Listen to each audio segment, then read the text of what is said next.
All right, what's up? Welcome to the Still a Fellow podcast. I did that thing where I sang it again. I don't know why I do it. Ryan used to do that on our Insta stories like crazy. Now I'm doing it, so way to go. Hey, shout out to Andrew Holder, also known as Produce, for making the EP for this thing.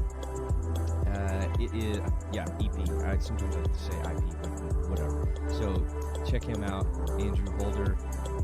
I don't know what his Instagram is, but you can check him out on Spotify or on iTunes. He's got some really cool stuff. So very creative. Bean Roaster, shout out to you once again, buddy. I'm going to fade that thing out. Look at that. That's quality intro. I love it. So we're 45 seconds in. Happy Friday. It is Friday. The blog that went out today is tips on raising a teenage girl, or tips for parenting teenage girls.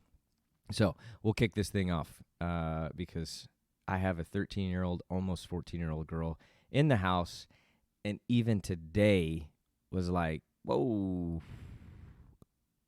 Yeah. So this morning was fine. This afternoon, actually later this morning, they had a pep rally, and somebody dropped her.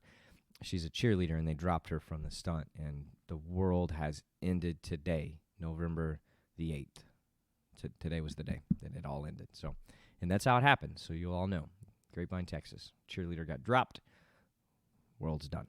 So, here we go. I started this thing out.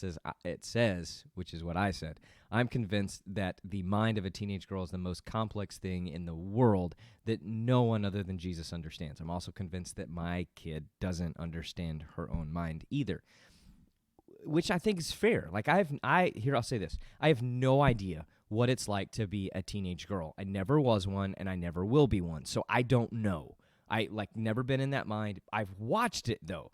And I've watched the mind of a teenage girl who was 19, who I started dating.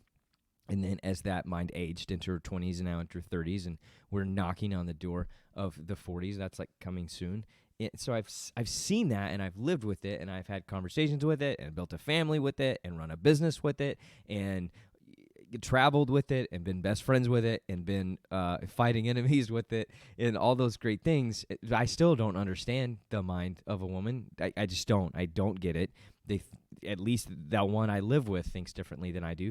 And then raising one, like meeting one the day that she was born, and then fast forwarding through, like when she's 2, and when she's 4, and when she's 6, and when she's 10.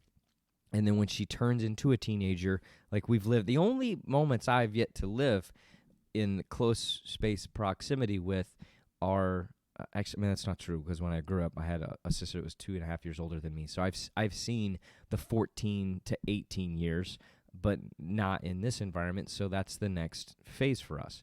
And I am lost, as probably most of you are, and that's okay, right? It's like, she's our first kid. We have 2 kids. Our son is 10. Our daughter will be 14 as of right now, and she is the one that like we learned to parent with, plain and simple. And then the other one is, he's different. He's got a different personality. He's got different traits and characteristics and likes and dislikes, and he's easier, if we're being honest, to parent. And he really is. It's just like, turn the TV off, bro.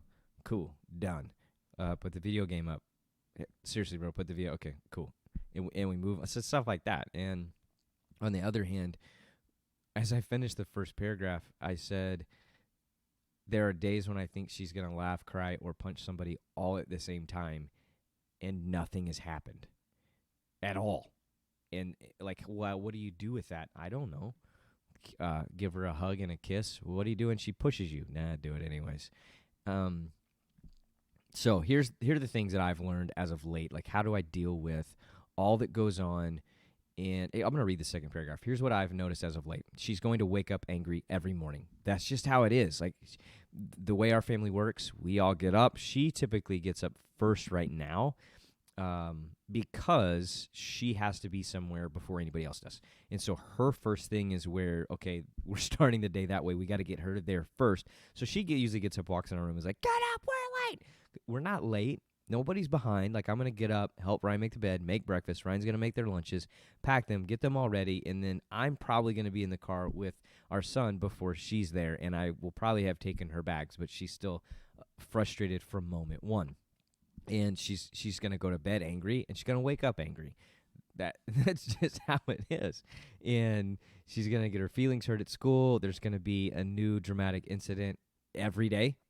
It doesn't matter. Like I don't know how girls go through elementary school, middle school, and then I guess probably high school. Their friends groups change.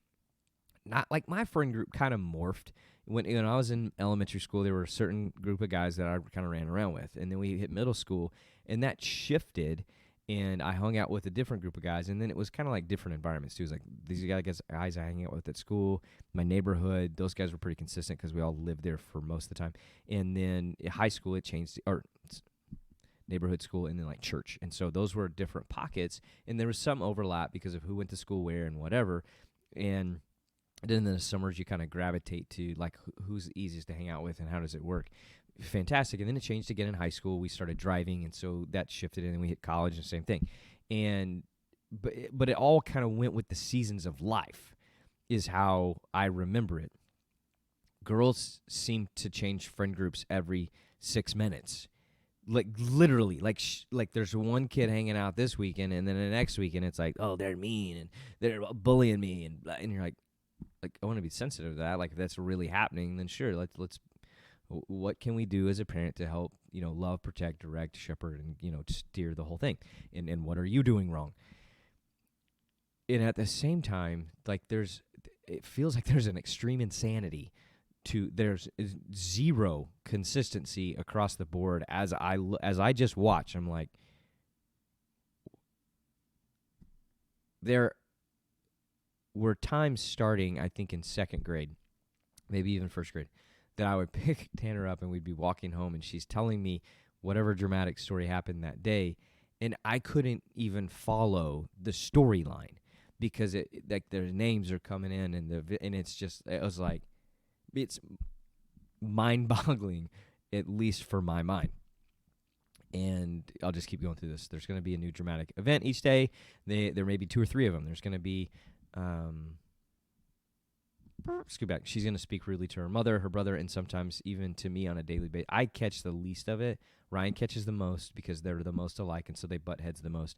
Dax catches the next because he's the little one, and I think she feels like she can kind of push him around and stuff, but he's actually pretty tough. Like, when the fights happen, it's like, I don't know if you need to do that anymore.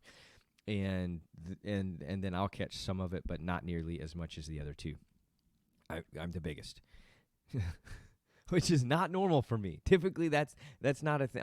I'm only the biggest in my home, and then I leave, and then we're fun size. The party size Snickers, that's us, the whole family. And regardless, just did it again. That's the word. There's a blog coming out next week that says how to stop saying stupid stuff all the time, and my word is regardless on this podcast. That's what I think of that. I need a soundboard. Every time I say it, I'm going to go. Tanner's annoyed by all sounds, and she's annoyed by all sounds that are not her choice or made by her, and I'm not totally sure if she likes any of us at this moment in the family, but she loves Nanny. We know that. Other than that, it's all questionable. She wants money. She doesn't want to work for it, and she expects a new phone for Christmas, and she's already planning out what kind of Jeep she wants when she turns 16. Like, it should be in the driveway with the bow on top, and this is what it needs to look like. The bonus from that conversation is, one, I drive a Jeep, and it's pretty cool. It's white with the cool, like, fastback top on it, and some flat fenders, and then I got these new inserts to go. I got a tree fell on it last summer, like a legit tree, on my Jeep, and so I got a new roof and a roof, kind of like a wolf, and then a hood that's got a scoop. We got to get painted. That has helped steer the ship on her desire to want a Jeep, but she doesn't want a new one. She wants like an 80s or 90s Jeep, 2-door, white, maybe red. I'm steering her towards white because I like white Jeeps. So that part's easy for me and fun. Doesn't matter. Things are crazy. Like, I'm mad when I wake up. I'm mad when I go to bed. I don't like noises that other people make. Mom annoys me with everything. I'm going to be as mean and rude as I possibly can. Where's my phone? I need a new one. This one's cracked. Give me another one. And someone shut my brother up because he's a pain in the butt. kind of how that's our world right now. On a day, it's like tomorrow we do the same thing, and like what do you do about that? Like, those are basic things. Those aren't major problems, right? Those are minor problems, and it's just a part of growing up. And how do you teach a kid to relationally interact at an appropriate level with your family? Again, those aren't big problems. Like, this isn't the blog. I'm like, it's so hard. No, I'm not. Is it a challenge? Heck yeah, it's a challenge. Do I understand it? Absolutely not. But here's 3 things that I found. Always address the words of disrespect and unkindness towards her mother or her brother, meaning when they're in the home. Definitely want to address it when we're outside, but every time it happens inside our family unit, I have to address that. And Tanner is one of those individuals that if you let something go one time, you let it go all the time. Like, the exception is the rule. As soon as the exception takes place, now we're going to take advantage of that. And so I have to make sure that I am fully, and Ryan gets frustrated with me at times, if I'm distracted, if I'm not listening, because it all fades for me. Like, when they get into it, if I'm doing anything at all, then it fades. And it's just all muddled, like, rah, rah, rah, rah, rah, rah, rah, because they have the same personality. And so it's like right now it's a constant, just like, right? Again. And it after a while, it just kind of mutes in my mind. I'm not generalizing guys. I'm generalizing me. It gets muddled and muted. And so I don't always hear it. And so there are times when Ryan's like, you gotta be a parent. She doesn't say it like that. That's not how she sounds. If you know Ryan, my wife, she sounds differently. But in my mind, that's how she sounds. What, you did it? Yeah, that's how she sounds in my mind. Sorry, babe. So I have to, like, be intentional about it. And when I make sure to insert myself, it doesn't fix the problem. It doesn't change it. She's going to be rude again in about 6 seconds. And in fact, she probably is going to yell at me then. But at the same time, my job is always to be the one that is, is that what I want to say right now? I'm going to scroll down through this thing. Yes, that's what I want to say. My job as dad, or the man in the house, is to protect our family from whatever is hurtful or harmful, period. Whether it's coming from outside or inside, doesn't matter. Like, my job is to insert myself and, hey, again, we're not going to fix the problem today, but we're going to address the problem. Absolutely. So one thing I found is the consistency of always addressing the problem and addressing it appropriately. If I start yelling and screaming and throwing stuff, that doesn't help, right? If you read that blog, Single Dad for a Week, that was a week. Hats off to any of you who are single parents with consistency. That is a challenge and a half. Even when there are no major problems. Again, it's like just the everyday is a lot. In our trash can, my parents were in town. They came in last night, and I walked in the laundry room. My mom had walked in there, and she's like, "What happened to the trash can?" I was like, "You didn't read that vlog?" Because I took a moment that week and beat the living crap out of the trash can. So at the moment when I body slammed the trash can, dropped an elbow, and then kidney punched it, is when I realized I'd about lost my mind. So that was a low and high moment, because it was funny. It really was. I was very angry at the time, but I was also laughing inside, like, I just murdered the trash can. And then I took a picture of it.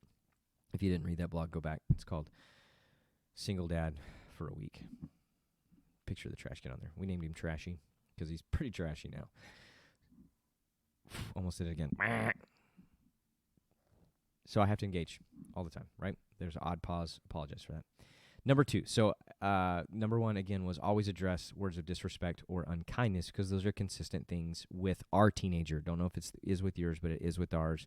Just the way that words are used typically aren't used appropriately, and so I have to address it every time. Number 2, treat her like she hasn't done anything wrong. Now, what I want to emphasize on this is I'm not letting things go. That's why I put the first one first. Like, always address it and appropriately deal with it, right? So if you have to be sent to your room, then we send you to your room. If I have to take your phone, I'm going to take your phone. If you're grounded for a week and you can't hang out with your friends on the weekend, we made a list of agreements with Tanner when we gave her a phone this last year, and anytime we're out of line on those agreements, part of that was being respectful in the way you speak to your mom and your brother and your family. And I anytime she offends those, then it's like, okay, we're going to, like, you don't get the phone right now, or whatever it is that we think is the appropriate disciplinary act is what we do. And so we're at that age now. Like I said, she's going to be 14 next month. We don't spank Tanner anymore. We did when she was growing up. If that offends you, I don't really care, because we're raising her, you're not. So what you do with your kid is your business, not mine. And so I won't tell you how to do that. If you want some tips or advice, I'm happy to tell you what I've learned, but whether it works for you or not, I don't know. We stopped doing that with her, though. I don't spank Tanner. One, because it's weird, because now she's almost 14, and number two, she's too strong for me. I've been working with high school kids, teenagers, for almost 20 years, and there are now, like the guys I work with now that are they're football players, most of them are far bigger than I am, and they're very strong. So I don't really mess with those guys. The majority of high school guys over the 20-year period of time, though, most of them are guys that if we started wrestling, I'm probably not going to lose. And like that, I'm not tooting a horn. I'm saying like they're high school kids. Like you're a grown man as a high school kid. It's just how it is. I can no longer like roll my daughter up in a ball because her legs are too strong. And again, like I'm not a weak guy, but I'm not like a huge burly man. I'm a 38-year-old guy that makes it to the gym consistently, and I've been around in some fights before. So what I'm trying to say is, I literally I don't think I can physically do it without like really having to make some offenses there, and which is not okay. So we no longer do that. We've had to find other avenues. Tanner's has been the kid that we've always, regardless of age, we've had to change disciplinary actions to go, what works today? Because tomorrow it probably won't work. And we kind of have to move around and find what it is. And it's very fluid. So that's what we do. And even when that happens, going back to this point, I have to treat her like she hasn't done anything wrong. And so it's that line of, I am going to discipline you because I love you.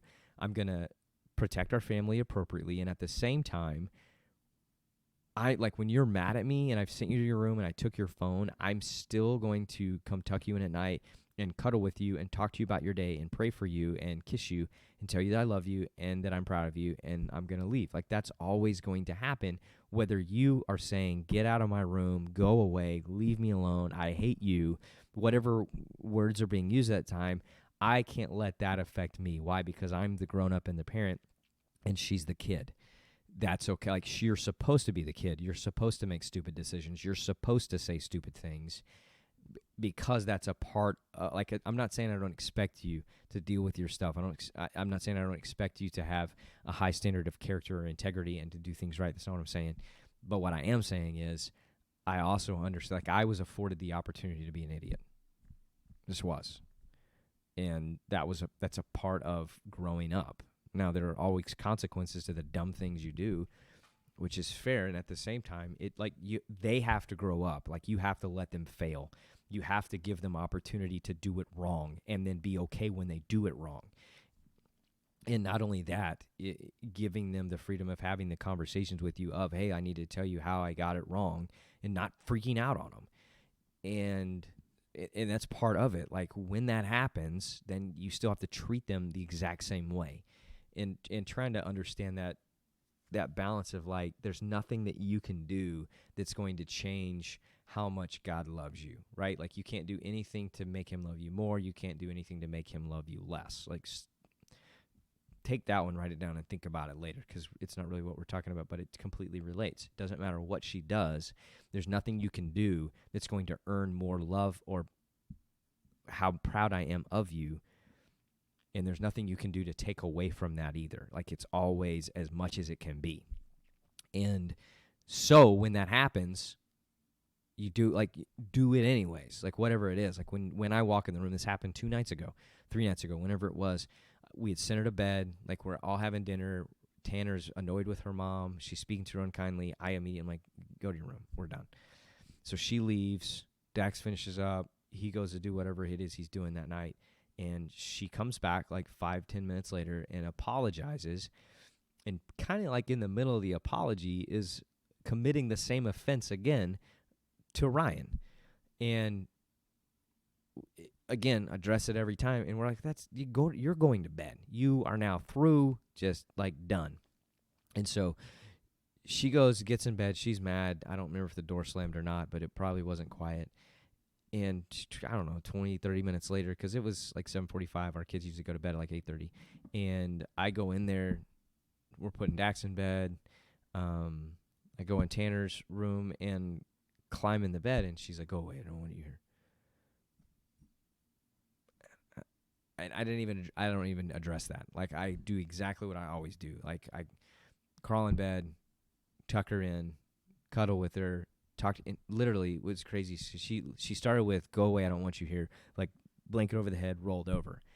It was less than 2 minutes later, she's telling me multiple stories about the day and what happened. Like, whatever mean words they use, I'm convinced they don't actually mean or believe. It just happens to be what's coming out, and that's just how it is. And like, you gotta be man enough to not even recognize that it's a statement, and keep doing your job the way it's so supposed to be done. And it's just how it is. So keep treating them like they haven't done anything wrong. Meaning, address, discipline appropriately, love them the way you're supposed to, and then treat them like nothing ever happened. And believe it. Like, you got to get there. So those are two things that are huge as we go through this. Number 3, show up for everything. I want to read some of this. I feel like it's always been easier for us to be at the games and things for our son because it's always felt natural. It's like felt normal. Like, what do you do when you're raised a kid? Like, you go to baseball games, you go to basketball games, you go to football games. It's just a part, like when you see it on TV, that's what they're doing. And yeah, sometimes you see the soccer things and all that, but like, what's associated with being a little boy? Youth sports, just is. And dad coaching and being there and everyone's cheering. It's totally normal. Not only that, but Dax, not that if you don't do it, it's abnormal. It's just saying, like, that's a normal thought when we think of that. You're offended. I'm sorry. Dax also he loves sports. He just does. And so it's been a really easy thing for us because he's excited, so it makes the family excited. It's like we don't have to, like, no, man, you get to play. Let me convince. He's like, let's go. I'm like, I'm already dressed. You're running late. What's going on? Because he's always on time. I'm not. He's better than I am, period. Tanner, on the other hand, has hated every sport she's been a part of. Like, she played volleyball. She hated it. She got better at it, but she still kind of hated it. And it's like, I'm done. She then tried to run cross country. She hated it. She ran track. She hated it. She played soccer. She hated it. She refuses to play basketball, I think partially because Ryan played. And she's like, no, I'm not doing that. So she's a cheerleader, and she loves that. So she's a cheerleader, and she has tumbling for the cheering. And you got to be at everything. Like, show up. Like, I coach JV football. Tanner cheers for 8th grade football. They play different, like they play opposite. And so if we're home, they're away. If they're home, we're away. And the games are around the same time. So I typically am trying to get from my game and get there as quickly as I can to try to see the halftime show and the second half of the cheering. And to do it in the way that makes her feel like dad showed up. And so Ryan and I have the luxury of our job now affords us the opportunity to always be at things. And at least one of us will be there. And then, again, like, if there are some conflicts for me with football. There have been some games I can't be at simply because our game ran long, theirs ran short. I don't get back in time, even if we're making the effort. And I get that. And at the same time, like, we're showing up. We had a pep rally today at 9. Like, we're all there. Like, we're there. Grandparents are there. My parents are there. Like, everybody's there to watch the cheer dance. And why? Because it's important for her to know, like, they're present here. And even though, like, when it's over, she's like, I don't want to see you. I want to take a picture with you. I want you to hug me. Don't talk to me right now. Leave me alone. I'm angry. Okay, but it isn't about that part. It's about, like, you did your part to be present. So when she's playing soccer, she hates soccer. She sat on the bench. Guess who watched her sit on the bench? We did. And like the choir thing, she didn't want to go to, like, you're still there. So, and most parents, I think, like, at least what I see, most of them show up for stuff. Like, that's pretty consistent. People are at those things. And again, Ryan and I have the luxury, because we own our own business and have put ourselves in a position for that to be like, that's a decision that we made. There's a reason that we are able to go. It doesn't matter what time of day it is. At least one of us can be engaged and involved with what you're doing, because we said at one point, no longer are our careers going to dictate the decisions we make. Our kids are. And not meaning they get to make the decision, but when we sit down and go, what is the most important thing we can do? What's the best thing? What do we feel like there is a clear direction? Or the reason we moved to Grapevine was a very specific, like, no, we believe that this is where the Lord wants us to put our kids for very specific reasons. And we, like, the process for us was prayer, searching the scriptures, and then the community that was around us speaking into that. And with that, and then we took it and went, okay, what's the wisest decision to make with what's most important? And it's like, that is the main reason. There are more than one reason, but it was the main reason that I pulled the trigger on resigning from my position in a church and walking away and moving where we moved and putting myself in a position where it's much harder to get a job as a pastor, because we're not moving. If you're watching this and you're like, man, I got to be a pastor. Nobody's doing that right now. Like, nobody's chasing me. And I'm not moving. My kid's 14, my other kid's 10. We will not move until he graduates high school. It's not going to happen. Doesn't matter what you call and offer. You can call and offer me the keys to the kingdom of whatever kingdom, and I'm not coming, because what we said was, this is what's most important. We're going to put them at this school because we believe that's what we're supposed to do. And again, it wasn't like we had a vision. It was like, and I'm not trying to be cheese on this. I don't attach that to very many things. We live in Grapevine because we went through that process and we said, no, we truly believe this is what the Lord has placed in front of us, and that's what we're going to do. And so we're doing it. And nothing will deviate from that. Which then meant we pieced that, and then we planned life around all those things. And all that thing is how we lined out life. When I sat down with a pastor one time after I moved back, and we were talking through, I was like, man, I can't find a job as a pastor, and I'm beginning to do this, and it's frustrating me. And he's like, man, you've limited yourself. Like, you could find a job as a pastor, you just had to be willing to move. I'm not willing to move, so I can't find a job as a pastor, so I'll do something else, because that's not what's most important in my life. My kid is. And so that's what we did, which means we put ourselves in a position to be able to show up to everything so that we're always there, because that's what's most important. Like, is making this dollar more important than that? No, then we're going there. And, like, that's literally how it works. I'm a firm believer, like, there's nothing that you can't do. You just have to be willing to pay the price to do it, right? And so whatever that is, meaning, like, if you hate your job, you can leave it. You just got to be willing to pay the price for not being there. Cool. You want another degree? Go get it. Just be willing to pay the price to do it. You want to have 100,000 followers or 1 million followers on Instagram? Great. Just be willing to pay the price to do it. You want to lose 50 pounds? Be willing to lose 50 pounds. You want to have kids who love and adore you? Do what it takes for that to take place. Like, when you're dying and your son's reading, last words about you, if you want to write down, this is what I want to be said about me, then pay the price for those things to be what are true. Period. I'm sorry. That was a hard shift to the right and just a rant. What I'm trying to get at right now is the things that I'm doing in this moment in time to wrestle with the teenager in our house are always address the disrespectful, unkind words to mom and brother. Number 2, treat her like she hasn't done anything wrong. And number 3, show up. Like, you got to be there. Got to be involved, got to be there, got to be present and engaged. So I'm going to read the last paragraph for you. The only thing more challenging than raising... I'm not going to read that because I stopped that sentence. Read it. It's kind of funny. I stopped and Ryan made me go make the bed, and I didn't complete the thought. And so when I sat down to finish, I was like, I don't remember the thought, but I left it because it was kind of funny. So whatever I wanted to say there was very impactful and forgetful at the same time, but raising a teenage daughter is a challenge, and at the same time, I absolutely love that little woman more than anything. And she is my world. Like, those 3 people They're it, and that's what we've wrapped everything around.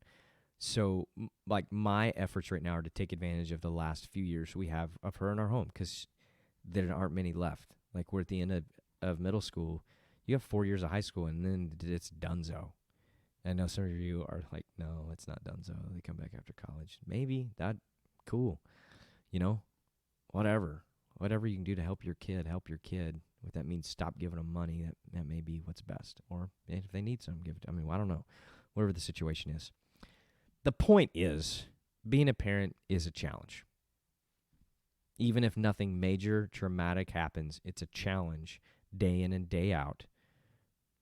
And right now, those are the things that I'm learning about having a teenage girl, because I don't know nothing about how their mind works. And that's cool, because she's cool.